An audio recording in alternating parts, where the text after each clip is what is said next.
Welcome to Flipping Miami, a podcast for those who want to learn real estate investing, do more, and make more. Now, here is your host, Raul Bolufe.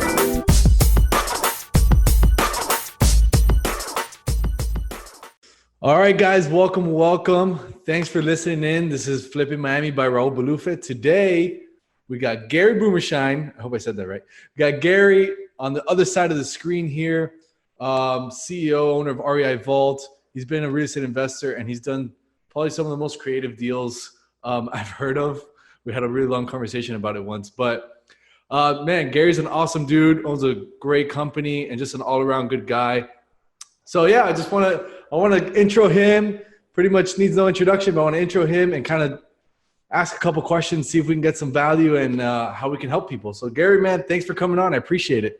Man, this is super excited. It's always a pleasure, Raul. I know we were hanging out in boardroom, and it's like we just total, like, you know, it's like when you hang out with guys that have the same, like, that's what I love about hanging out in masterminds in our small niche, because it's like-minded guys. You know, we're trying to like build a real business, a scalable business, also have a lifestyle and some financial freedom, right?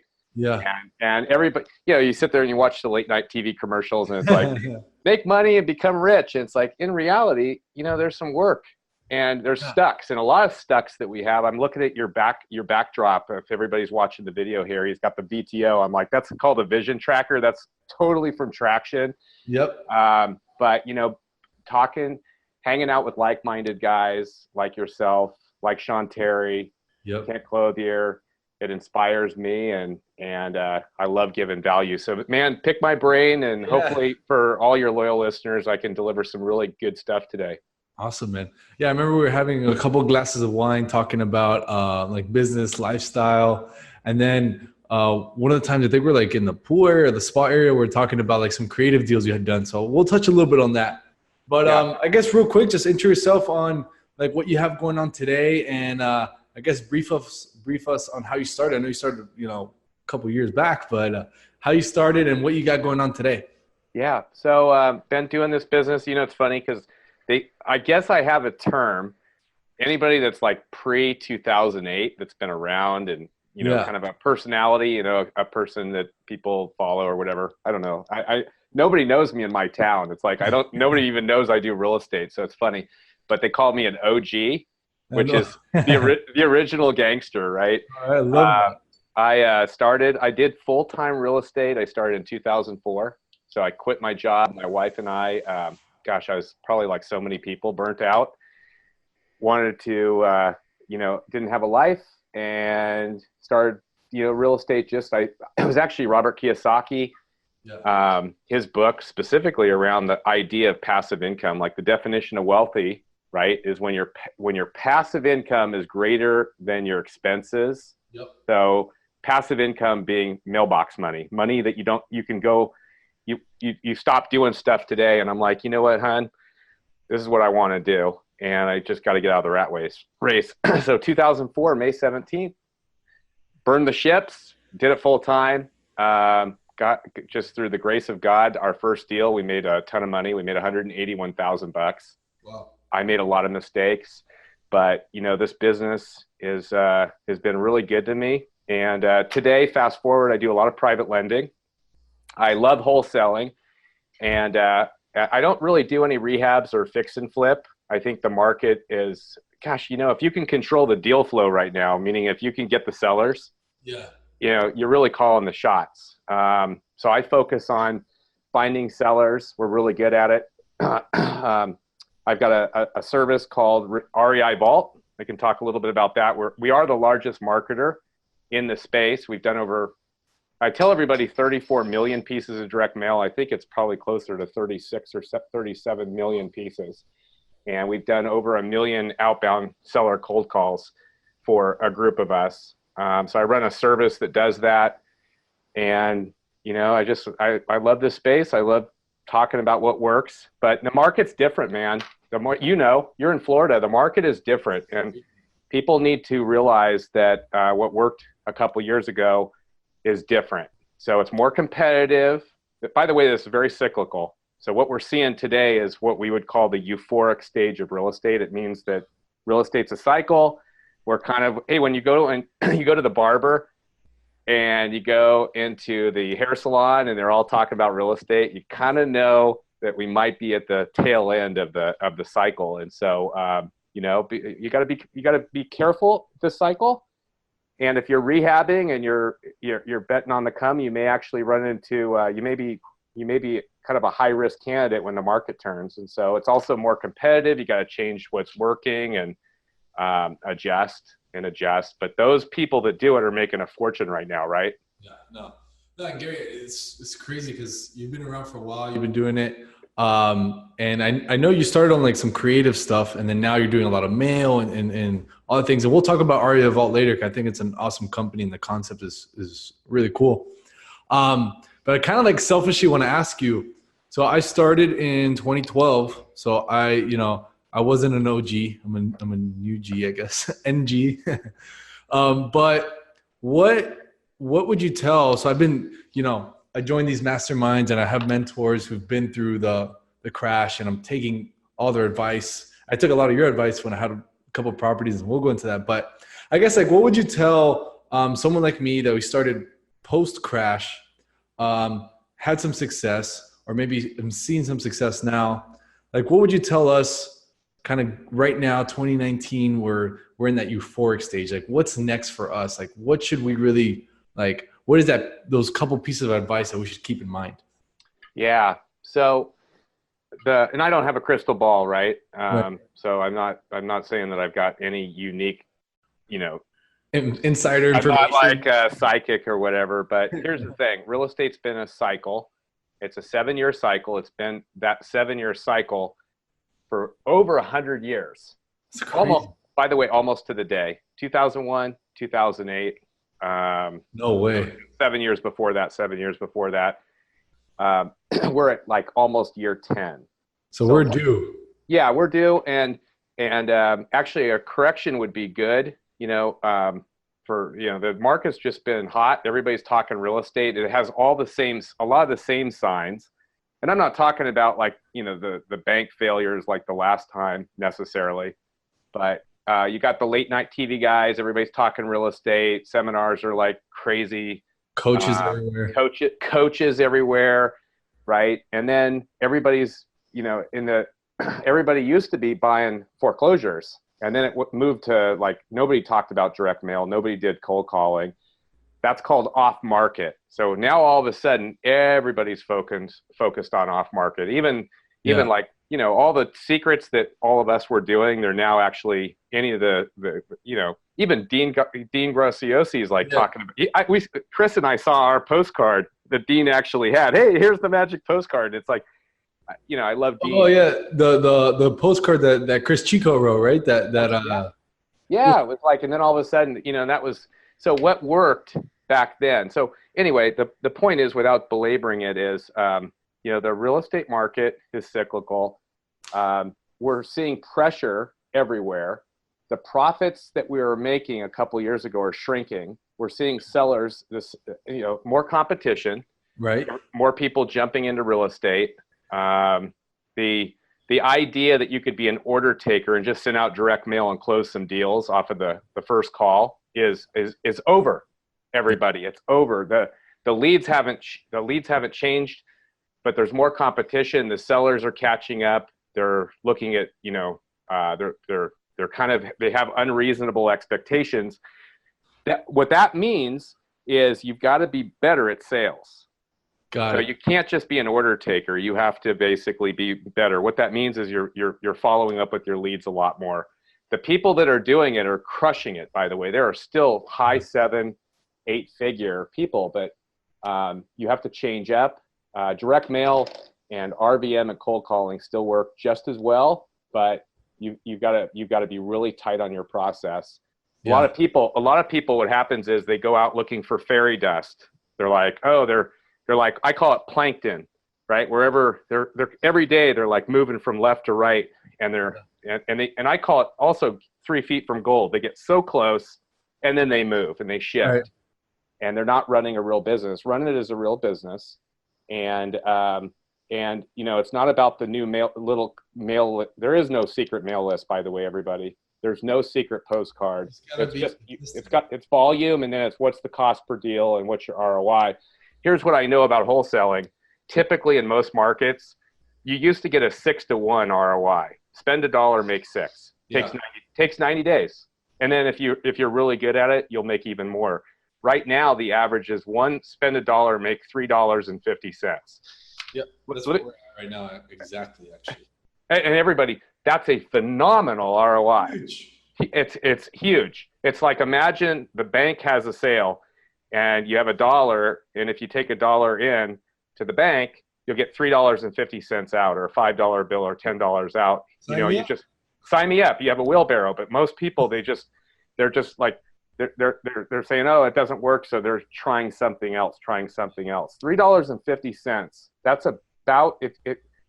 Everybody should be making that return. $3.50. If you're not, then you actually have to talk to the sellers. That's usually the problem that I'm seeing. And then if you're refining it, then you should get back to the spend $1, make 5, make 6, make 7. I think people should be watchful right now doing rehabs, especially if their profits are shrinking. And I think retail is going to have pressure. But down the road, we're going to see when there's a little bit of a market correction, the people that stick around and make it through it are going to make an absolute fortune. And also, all of us should ultimately be buying property and holding property long term. Because there's going to be inflation in the U.S. too. So we're going to see, like, everybody today, we're going to look back in 10 years saying, man, I wish I held that property, because we're going to see massive inflation. When there's inflation, then you want to basically be able to hold at least a couple properties. You know Dave Dodge? Dave Dodge, he's a wholesaler, but he's out of St. Louis. Super good guy, young guy too. Anybody less than 15? No, he's Dave Dodge. I'm in a couple of masterminds with him, but he says keep the best, sell the rest. And I know you do that too, man, right? Yeah. Keep the best, sell the rest. So if you can buy the right property, keep it. If you can cash flow it, keep it. If you can hold it and sustain a downturn. And that's awesome. Yeah. So like, it's good that you shared that, because I'm sure you do too. You talk to a lot of like newer people, or even people who are already doing deals, but they're like, okay, I hear so much about this market correction. We don't know when it's happening. So like, what do I do? Do I stop doing mail? Do I keep doing deals? Do I, start doing Bitcoin instead? Like, people are like having like all these things, right? And basically what we're getting at is continue to do this business. Just do it right, which is become really good at marketing and sales. And if you're really good at marketing and sales, you'll get about a 3 or 3.5 to 1 on direct mail. For our business right now, we're getting like a 6 to 1 on cold calling. I don't know what you guys are. Are you guys around there? It depends on the market. It totally depends on the market. And a lot of markets, yes. The number of leads, by the way, very similar. We're finding that it takes a little longer to close the cold call leads. But yes, we actually have a new cold call service, by the way. Cool. I could talk about that. $1,500 a month for somebody that's working 6 days a week, cold calling. So we can actually, that's been working pretty darn well. But you're still going to get about 40 leads. You're going to get 40 leads passed over to close about 1. So people are not like, even these, you cold call this, the sellers are still like, they still take work. Yeah. That's actually, we did the numbers literally earlier today, and we were at 30. In cold call, we're at 44 to 1. And it's taking us 12 in-person appointments from cold calling to get a deal. It also depends on how good you are at sales and your process and stuff. And but I just wanted to share these numbers because you were kind of going back and forth. And I remember when you gave that PowerPoint presentation in one of the masterminds, I was impressed because you're the only one that really put like all the numbers on there. Like, hey, out of all these pieces of mail, this is what you expect, 3 to 1, 3.5 to 1, 5 to 1, da, da, da. So, and I think like the people listening, if you guys are really interested in doing deals or really want to do more deals, these numbers that we're sharing right now, like Gary's sharing, is like it's like gold. Like this is like, you've tested this with hundreds and hundreds of thousands of dollars and you get these numbers. So it's like an expectation already in your mind to be able to, all right, now you understand if you do mail correctly, your goal expectation is 3.5 to 1 right now.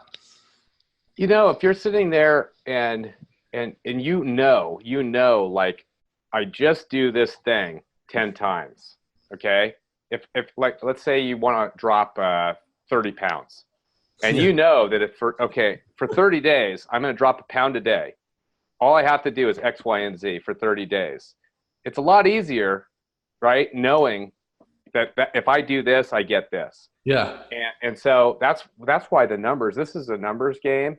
100%. So everybody that's following this, it's like, you know, I have videos out there, and some people still, because they want I think everybody wants to go to bed broke and wake up rich and do nothing, right? And so do I. We really don't want it. But in reality, it's like there's a success formula.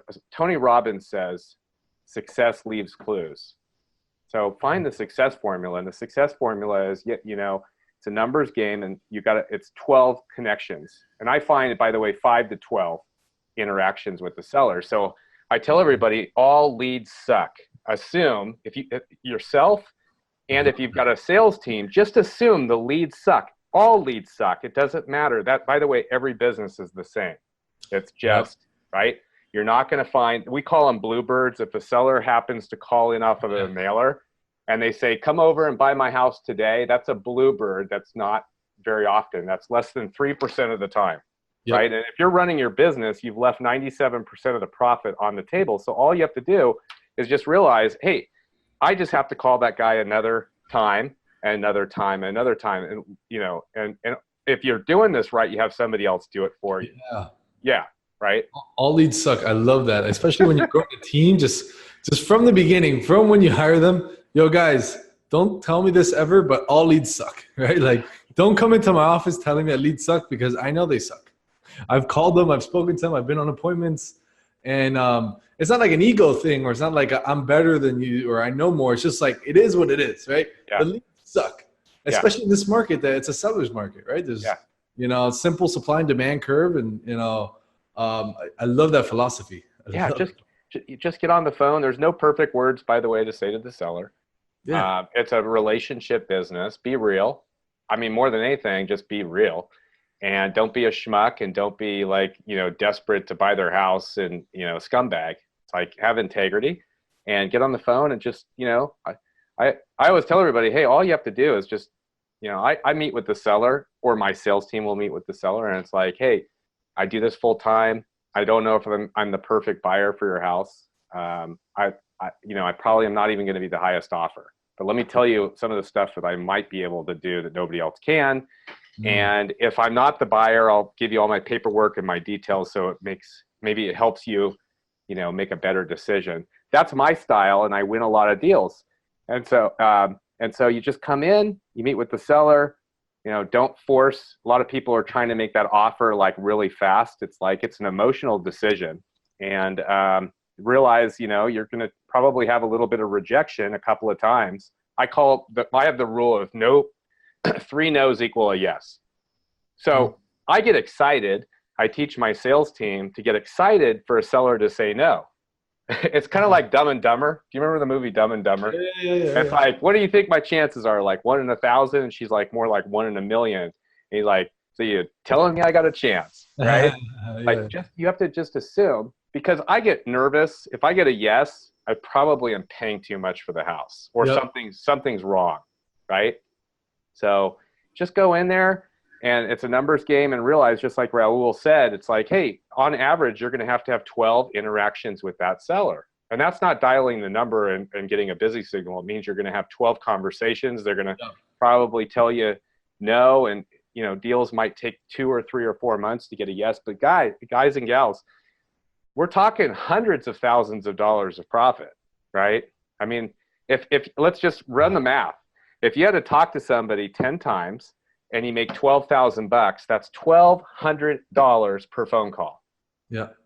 It's $1,200 per phone call. Like, where else, what other business can you do to make $1,200 a phone call? And usually some of the phone calls might be 3 minutes because they hang up on you, right? 3 minutes is generous. Yeah. Yeah. No, I love that, man. And yeah, it's just so important to just, and like following the process. So, I mean, look, I'm not perfect, right? Like, we have our business, but we have our ups and downs, just like anybody, right? And we're just always growing and learning. And something I've seen is just like, we have to do so much more sales and marketing now than we did 3-4 years ago to make probably even less money than we used to, or, the same or less, right? It's all scale, right? Based on the marketing dollars. And just what I've seen is like, but the silver lining is once you kind of get that process down, and once you know the sales process, the marketing process, the follow-up process, like it becomes a more like efficient, a more like enjoyable game, right? When you're like kind of like freestyling it and going on appointments, or answering the calls, and you don't really have a system. Let's say you're doing that and you're making money, but when you start not making money doing that, you're a mess. At least when you have a system and like a little process, when you start making money, or when you stop making money, you know why you stopped making money. Something in this 6-step process, for example, went wrong. And I think that's kind of like what you're getting at. Was like, what advice would you give people like me that haven't been through the crash? It's like, be really good at sales, understand, like treat this like a business. So kind of like what I got out of it, and hopefully what people can get out of it. It's like, you got to like, this is a process, man, enjoy it, and just take 1, 2, 3, 4, 5, 6 steps, Yeah. The reason you and I, guys like you and me, I've made a lot of mistakes. Why I haven't gone through bankruptcy like 4 or 5 times in the past is literally just the grace of God. I like sharing this. It's like, because I've been doing this for so long, it's only been a handful of years for me to really crack the code.